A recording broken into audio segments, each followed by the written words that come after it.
युन्नो को जबरदस्ती एकेडमी के लिए जाना पड़ता है। जाते वक्त युन्नो पीछे मुड़कर अपने परिवार की तरफ देखता है।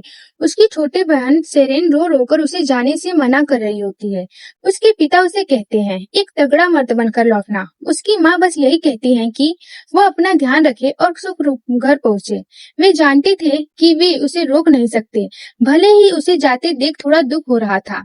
युन्नो छोटी बहन को रोने से मना करता है और कहता है कि वह जल्दी वापस आएगा। वह हाथ हिलाकर विदा लेता है, जबकि उसका पिता हंस रहा होता है। इस पर हंसांग कहती है हंसना बंद करो। जैसे ही वे यात्रा पर निकलते हैं, सान्नो के लिए तो यह यात्रा काफी आसान होती है, लेकिन इसके उलट युन्नो तो थक कर चूर चूर हो चुका होता है। वह पूछता है कि क्या वे लगभग पहुंच गए हैं। उस पर सान्नो कहता है कि अभी सिर्फ 10 दिन बाकी हैं। यह सुन युन्नो हैरान होकर कहता है क्या पूरे 10 दिन? सान्नो शांत स्वर में कहता है कि अगर उसे घुड़सवारी आती होती तो वे 5 दिन में पहुंच जाते। युन्नो चिल्लाकर कहता है कि उसने पहले ही बता दिया था कि उसने कभी घोड़े की सवारी नहीं की है। सान्नो कहता है तूने कभी घुड़सवारी सीखने की कोशिश भी नहीं किया। युन्नो कहता है लेकिन अब तो सवारी कर रहा हूँ ना। इस पर उसका भाई कहता है कि वह उसे दोष नहीं दे रहा, बस उसके सवाल का जवाब दे रहा है। युन्नो कहता है कि हमें आराम करना चाहिए और पूछता है क्या तुझे पता है कि पहाड़ी कितनी खड़ी है, कितना दर्द होता है, लगता है मेरी पीठ टूट जाएगी और पिछवाड़ा फट जाएगा। फिर वह मैदान में एक पेड़ की ओर इशारा करता है और कहता है कि वह लोग भी आराम कर रहे हैं। सान्नो देखता है और उसे तुरंत एहसास होता है कि वे बस सो नहीं रहे हैं। वह घोड़े से उतर जाता है। यह देख युन्नो पूछता है कि वह क्या कर रहा है। सान्नो पास जाकर देखता है कि लाशों पर मक्खियां भिनभिना रही हैं और युन्नो फिर से पूछता है कि वह कर क्या रहा है। उस पर सान्नो कहता है कि हम बहुत देर से पहुंचे हैं क्योंकि यह सभी लोग मर चुके हैं। यह सुन युन्नो चिल्लाने लगता है। सान्नो उसे कहता है यह देख। वह एक आदमी के कपड़े हटाता है और उसकी छाती पर फूल के आकार का घाव दिखाता है। सान्नो कहता है कि इस मार्शल आर्ट को प्लकिंग फ्लावर पाम कहा जाता है। युन्नो पूछता है कि यह कैसा नाम है। सान्नो कहता है कि इस पहले क्रिस्मन फ्लावर पाम कहा जाता था, लेकिन इस मार्शल आर्ट का वेस्टर्न प्रोविंस के डीमन यानी एक बलात्कारी ने इसका दुरुपयोग कर बहुत सारे बुरे काम करता रहा, इसलिए इसका नाम बदलकर प्लकिंग फ्लावर पाम रख दिया गया। युन्नो पूछता है क्या वह कह रहा है कि आसपास कहीं एक बलात्कारी घूम रहा है। सान्नो कहता है कि वह डीमन पहाड़ पर चढ़ती महिलाओं को निशाना बनाता है और यह लाशें इस बात का संकेत है कि उसने किसी महिला को पाने की कोशिश में इन लोगों पर घात लगाकर हमला किया होगा। मतलब यहीं आसपास कहीं न कोई महिला खतरे में है। वह जमीन से उड़कर अपने भाई से कहता है तुम यहीं रुको, मैं वापस आता हूँ। और वह सुपरमैन की तरह उड़ जाता है। अपने बड़े भाई को जाते देख वह जोर से चिल्लाता है तुम मुझसे कह रहे हो कि मैं इन बदबूदार लाशों के बीच रहकर इस प्लेस को गार्ड करूं? फिर से भैया कहता है, लेकिन तब तक सान्नो बहुत दूर जा चुका होता है। जब उसे पता चल जाता है कि चिल्लाने का कोई फायदा नहीं, फिर बगल में देखकर बुरा सा मुंह बनाता है क्योंकि उसके पास अब 2 घोड़े हैं और सड़ती हुई लाशें जो बदबू मार रही होती हैं। और वह कहता है मैं बुरी तरह फंस गया हूँ। उसे अपने भाई का इंतजार करते करते रात हो जाती है। इस वजह से वह चिल्लाकर कहता है झूठे, अब तक लौटे क्यों नहीं? अगर ऐसा ही होना था तो मुझे भी साथ ले जाते। फिर सोचता है क्या हुआ होगा, अगर कुछ ना हुआ होता तो वह अब तक लौट आता। तभी उसे कुछ जंगली जानवरों की आवाजें सुनाई देती हैं। इस वजह से घोड़े को पकड़कर वह सोचता है कि अगर वह ऐसे ही खड़ा रहा तो किसी बाघ का शिकार बन जाएगा। तभी उसके पीछे बिजली चमकती है। इससे वह डर जाता है और जोरदार बारिश शुरू हो जाती है। उससे वह भीग जाता है। फिर वह ऊपर आसमान में देखकर कहता है अब वह सच में फंस गया है।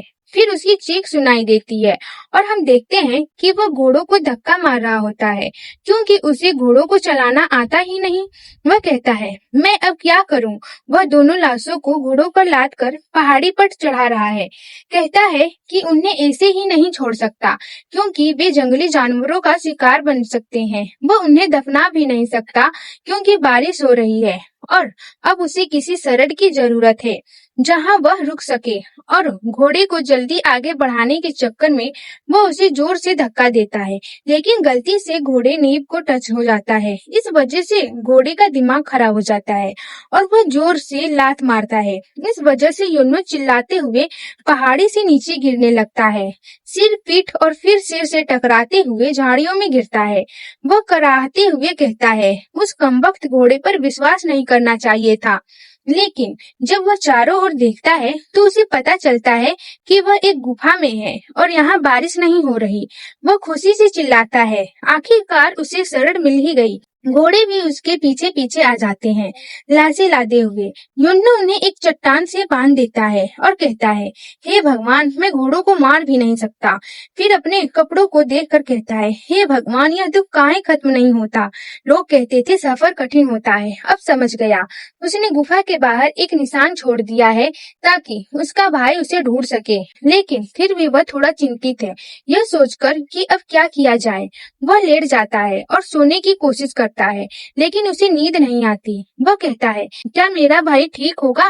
फिर करवट बदलकर कहता है, मुझे पता है वह कितना पावरफुल है, वह जरूर वापस आएगा। हाँ, वह जरूर लौटेगा। सोचते सोचते वह गहरी नींद में चला जाता है, लेकिन घोड़े उनकी रस्सी चबा जाते हैं और बाहर चले जाते हैं, उसे अकेला छोड़कर।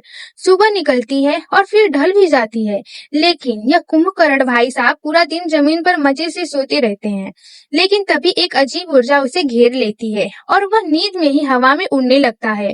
वह गुफा की छत की ओर उठते हुए दीवार में समा जाता है, जैसे वह कभी वहां था ही नहीं।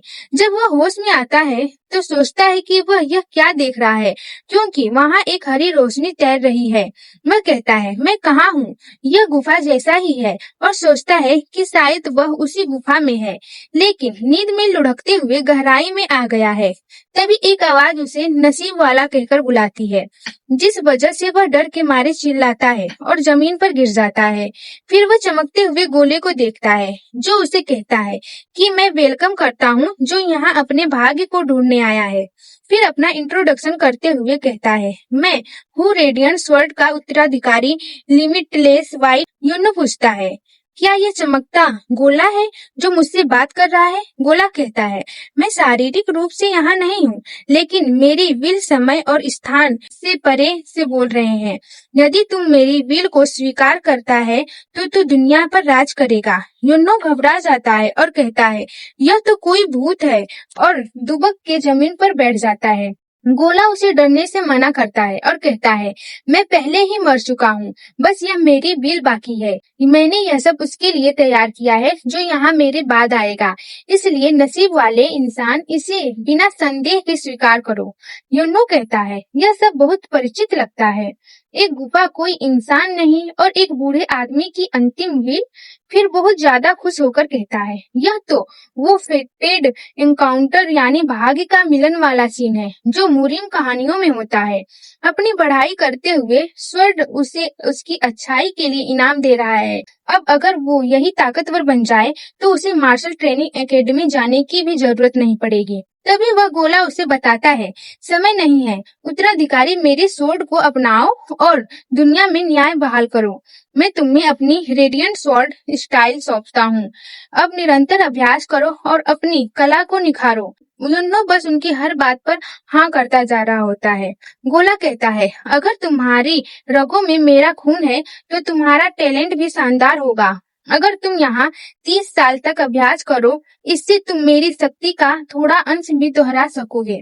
यह सुन युन्नो के सपने चकनाचूर हो जाते हैं। वो मुंह फुलाकर पूछता है, क्या उसने सही सुना? क्या वाकई 30 साल? गोला कहता है, हाँ, बस 30 साल ही तो हैं। युन्नो कहता है, एक मिनट रुको, मुझे नहीं लगता कि मैं वही नसीब वाला हूँ। कृपया किसी दूसरे बंदे को ढूंढो। गोला एक सेकंड के लिए चुप हो जाता है, फिर चिल्लाते हुए पूछता है कि उसका क्या मतलब है? युन्नो हंसते हुए कहता है कि वो इससे बेहतर है कि वो इसे छोड़ दे, बजाय 30 साल यहीं रहकर ट्रेन करे। मैड डॉग इतिहासकार को कहानी सुनाते हुए कहता है, तुझे पता है, यह मुलाकात अपने में ही वी युन्नो के लिए एक चमत्कारी तोहफा थी।